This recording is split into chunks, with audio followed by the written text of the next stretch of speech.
వీక్షకులకు నమస్కారం.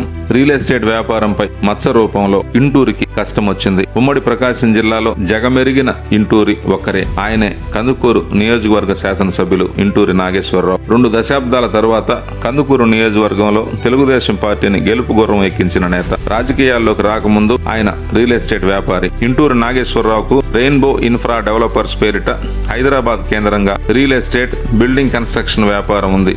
ఇండ్ల స్థలాలు కొనటం, ఇండ్ల స్థలాల్లో ఇళ్లు కట్టి అమ్మటం ఆయన వ్యాపారం. కొందరు భాగస్తులతో కలిసి ఇంటూరి నాగేశ్వరరావు చేస్తున్న ఈ వ్యాపారంపై తెలంగాణలోని సంగారెడ్డి జిల్లాలో ఇటీవల పెద్ద మచ్చ పడింది. గ్రేటర్ హైదరాబాద్ లో భాగమైన సంగారెడ్డి జిల్లా పటాన్ చెరువు అసెంబ్లీ నియోజకవర్గంలో ఇంటూరు నాగేశ్వరరావు స్థిరాస్తి వ్యాపారాలు చేశారు. అమీన్పూర్ మండలంలోని కిస్తారెడ్డిపేటలో నిర్మించిన రెయిన్బో మెడోస్ కాలనీ భూములపై ఇప్పుడు వివాదం ఏర్పడింది. రెయిన్బో మెడోస్ కాలనీలో నిర్మించిన ఇళ్లను ఏనాడో అమ్మేశారు. కాలనీలోని ఖాళీ స్థలంపై వివాదం చెలరేగడంతో రెవెన్యూ అధికారులు రంగంలో దిగి కొద్ది రోజుల క్రితం సర్వే చేయించారు. కాలనీ స్థలంలో 1 ఎకరానికి పైగా ప్రభుత్వ భూమి ఉందని సర్వే విభాగం ఏడీ నిగ్గు తేల్చారు. రెయిన్బో ఇన్ఫ్రా డెవలపర్స్ నిర్మించిన కొన్ని ఇళ్లు ప్రభుత్వ భూమిలో ఉన్నాయని ధృవీకరించారు.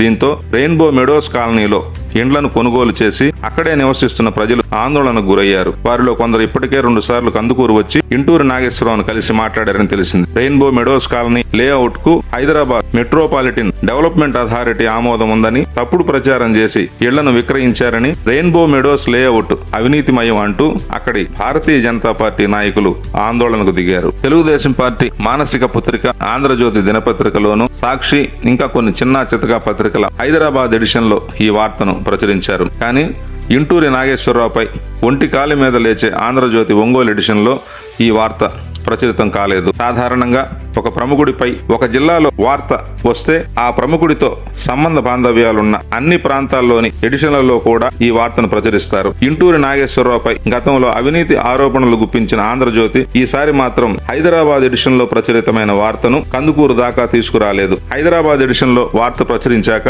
అందులో నిజానిజాలపై కేంద్ర సంపాదక వర్గం పునరాలోచించిందా లేక మరేదైనా కారణం ఉందా అనేది ఇంకా తెలియలేదు. కాలనీలో ఇళ్లు కొన్న ప్రజల ఆందోళన, పత్రికల్లో వార్తల సంగతి ఎలా ఉన్నా ఇంటూరి బృందం అవినీతి అక్రమాలకు పాల్పడిందని అధికారికంగా ఇంకా ప్రకటన రాలేదు. రెయిన్బో మెడోస్ కాలనీకి హెచ్ఎండిఏ లేఅవుట్ ఆమోదించిన విషయం వాస్తవమే. హెచ్ఎండిఏ లేఅవుట్ ఆమోదించి అనుమతించాలంటే స్థానిక రెవెన్యూ సర్వే అధికారుల ధృవీకరణలు తప్పనిసరి. రెయిన్బో మెడోస్ కాలనీ నిర్మాణానికి అక్కడి సర్వే అధికారులు అవసరమైన ధృవీకరణ పత్రాలు అప్పట్లో హెచ్ఎండిఏకు సమర్పించారు. హెచ్ఎండిఏ అనుమతులను తీసుకున్నాకే రెయిన్బో మెడోస్ కాలనీ నిర్మించామని శాసనసభ్యుడు ఇంటూరు నాగేశ్వరరావు ఇప్పుడు చెబుతున్నారు. అంతవరకు నిజమే. కాకపోతే అప్పట్లో అధికారులు ఇచ్చిన సర్వే నివేదికలో తప్పులు జరిగాయా, సర్వే చేయడంలోనే పొరపాట్లు జరిగాయా అనేదే ఇప్పుడు తేలాల్సిన విషయం. రెయిన్బో మెడోస్ కాలనీ నిర్మాణం చేయకముందు జరిగిన సర్వేలో పొరపాట్లు జరిగాయనో, ఈ ఏడాది నవంబర్ 11న చేసిన ఏడే సర్వేలో తప్పులు జరిగాయనో తేలితే ఇంటూరి అదృష్టవంతులే. లేకపోతే ఆయన రియల్ ఎస్టేట్ వ్యాపారంతో పాటు